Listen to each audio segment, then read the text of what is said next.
Bismillahirrahmanirrahim. Assalamualaikum warahmatullahi wabarakatuh.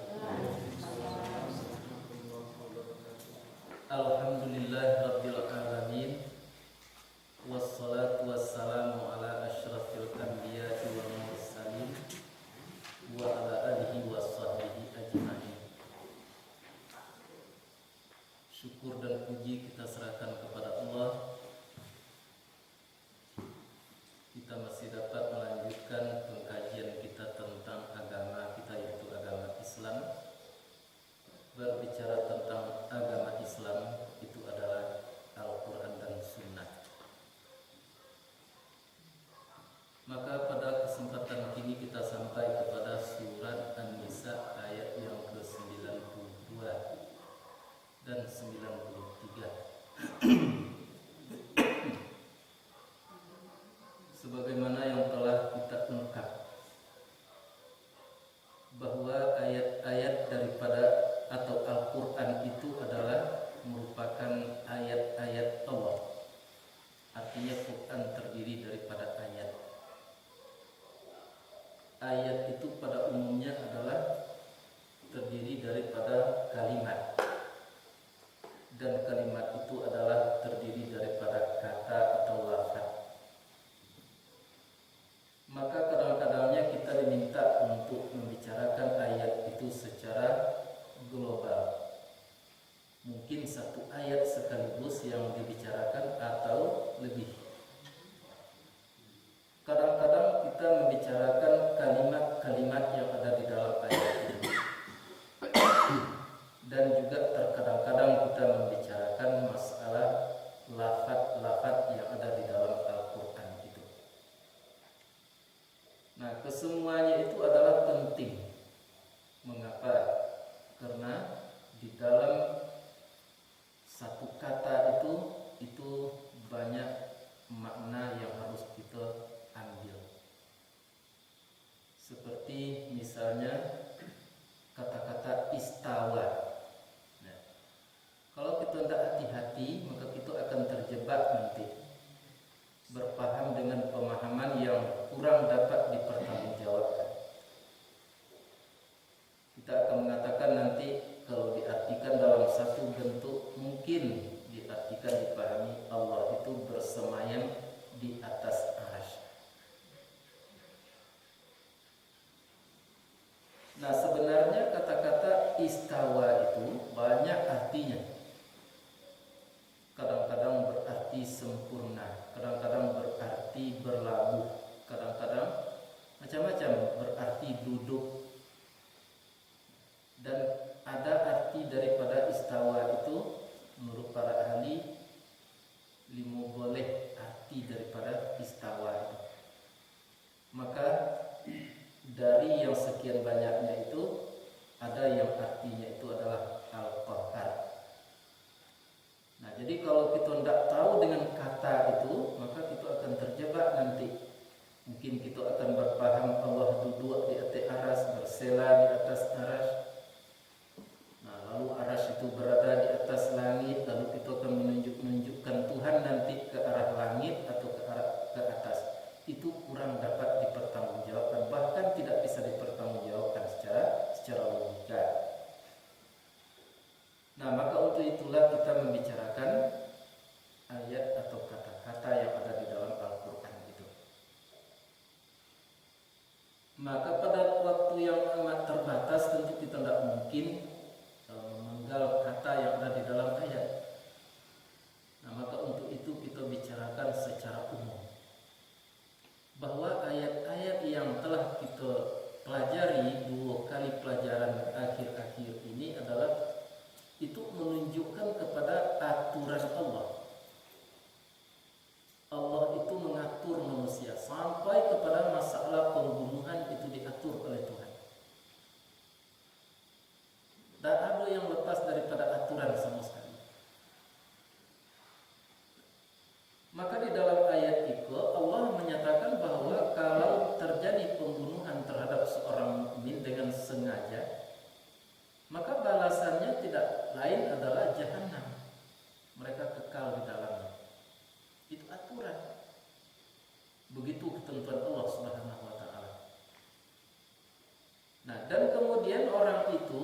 dimarahi oleh Tuhan, dilaknati oleh Allah, disediakan azab yang besar oleh Allah.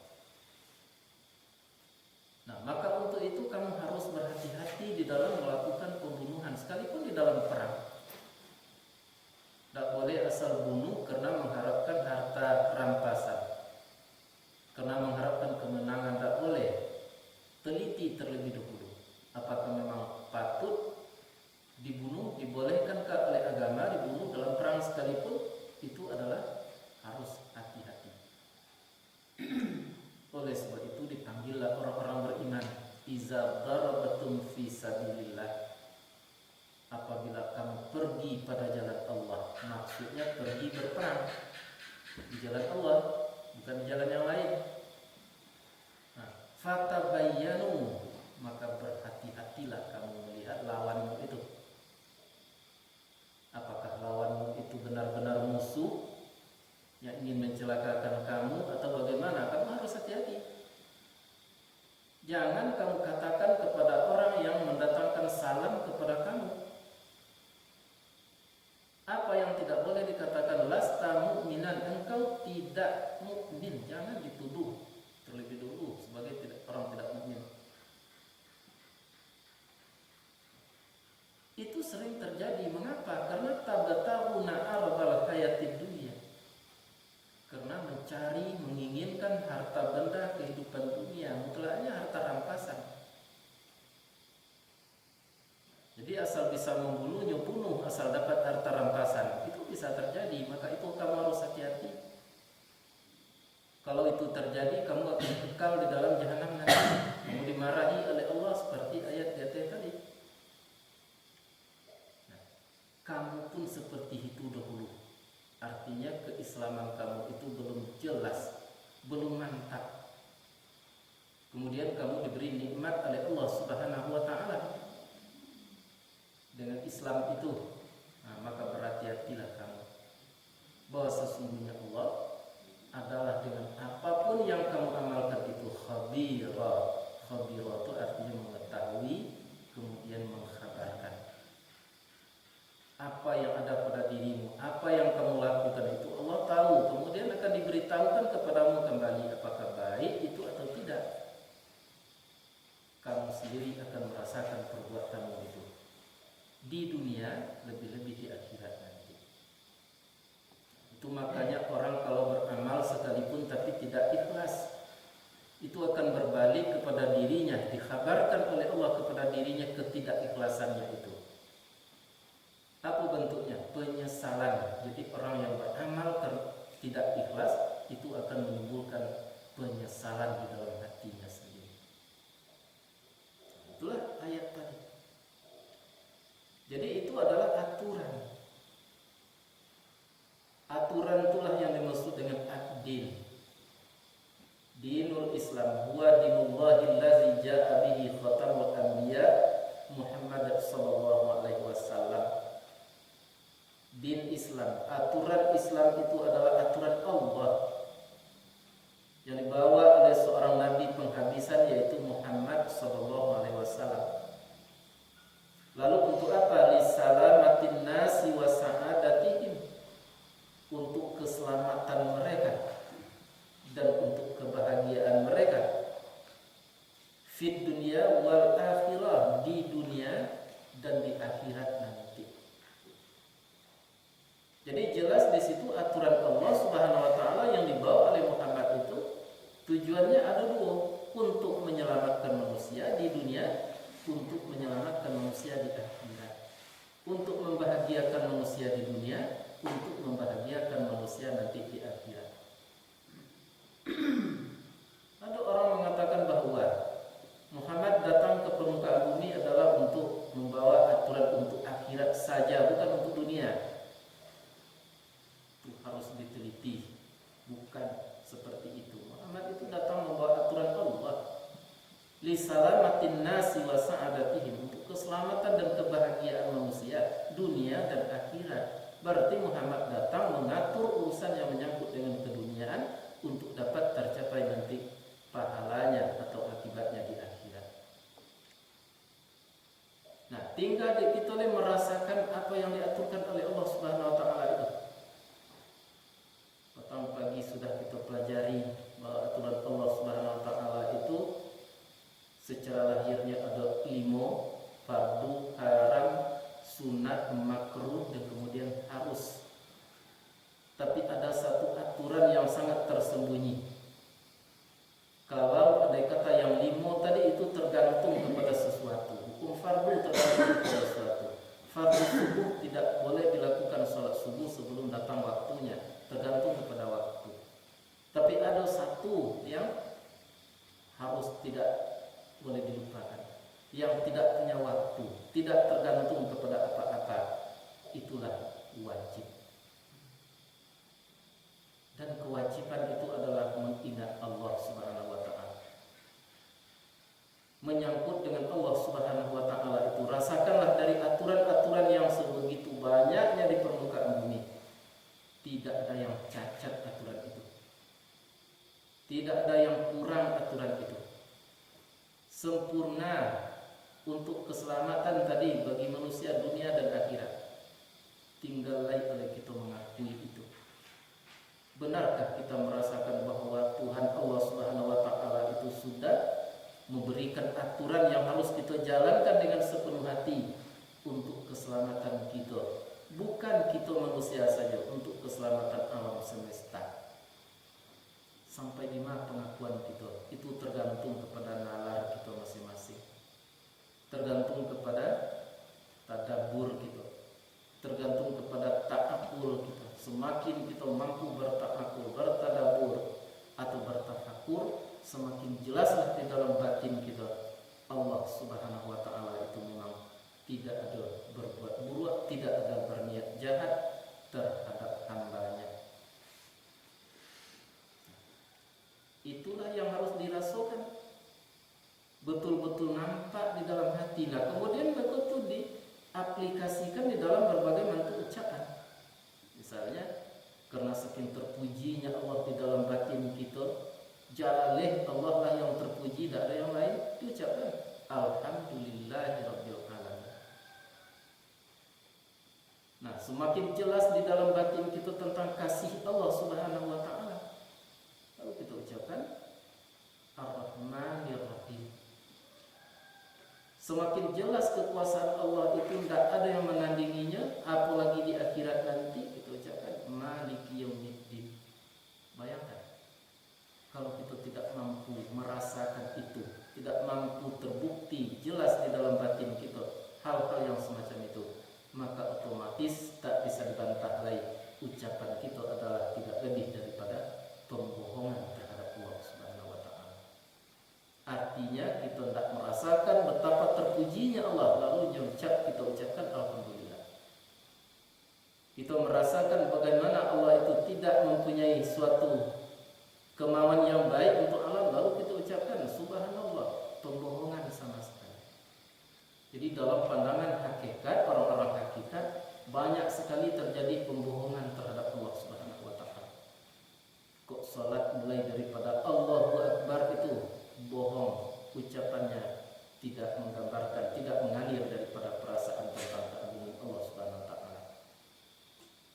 Bismillahirrahmanirrahim, 5 katanya tuh, ba ismi Allah Ar-Rahman Ar-Rahim. 5 pembohongan terjadi di dalam Bismillahirrahmanirrahim. Di waktu dia mengucapkan bi, sababiyah dan ma'iyah, dia tidak sadar bahwa dia dengan Allah. Dia tidak sadar bahwa apapun kemampuannya tersebar dari Allah Subhanahu wa taala. Berarti bi yang dia ucapkan membohongi Tuhan. Ismi, nama. Nama Allah itu adalah tidak ada yang buruk, tidak ada yang kurang.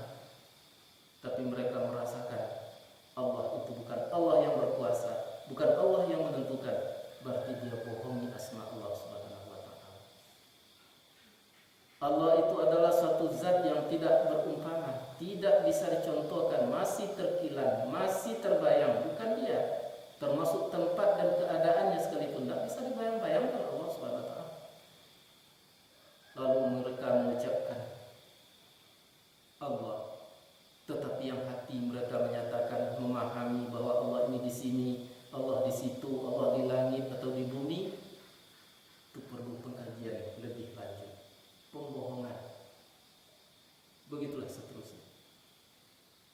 Jadi wajar Tuhan mengatakan fawailul lil musallin, neraka wail untuk orang yang salat. Salat yang bagaimana? Allazina hum an salatihim sahun. Pertama sekali, lalai mereka. Dia tidak merasakan, dia tidak menyadari apa yang dia ucapkan. Dengan Tuhannya kah dia, dengan siapakah dia berbicara, tidak mengerti mereka. Lalai, pantas masuk neraka karena pembohongan, berbohong kepada Allah Subhanahu wa taala.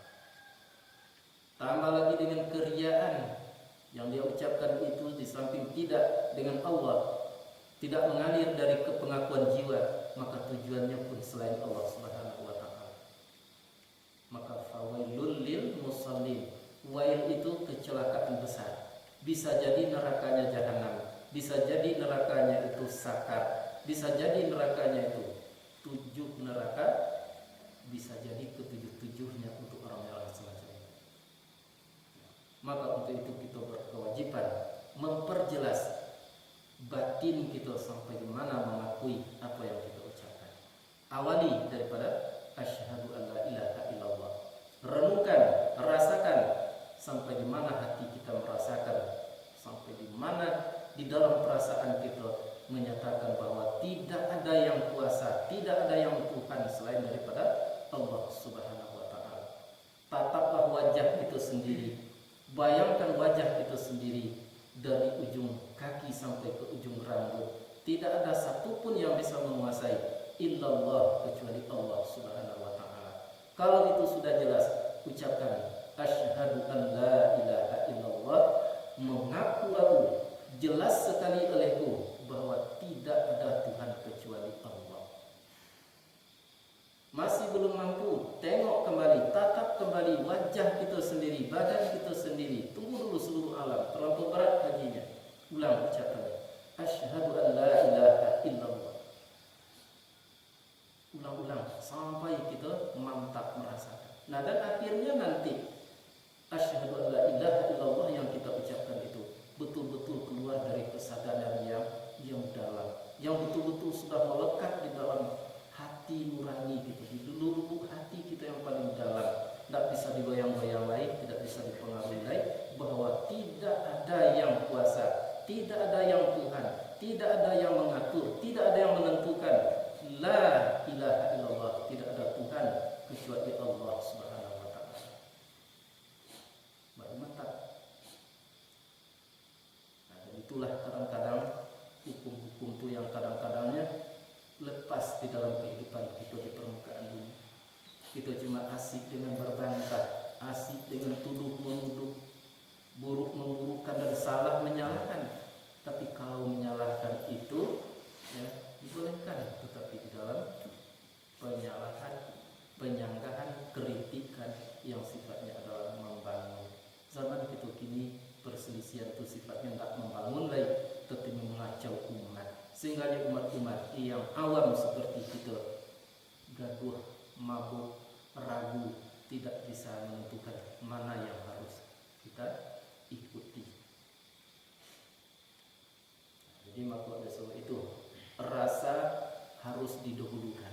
Betul-betul dalam hati kita melihat apa yang dikatakan Allah. Itulah makanya dalam pengajian sering disampaikan apa yang syahadat itu, orang mengatakan asyhadu an la ilaha illallah, bukan itu pernyataan syahadat. Yang syahadat itu adalah jelas, nyata, terasa, terbukti di dalam batin kita tentang Allah Subhanahu wa taala dan tentang kerasulan Nabi kita Muhammad sallallahu alaihi wasallam.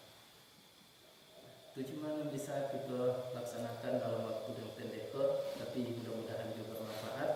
Assalamualaikum warahmatullahi wabarakatuh.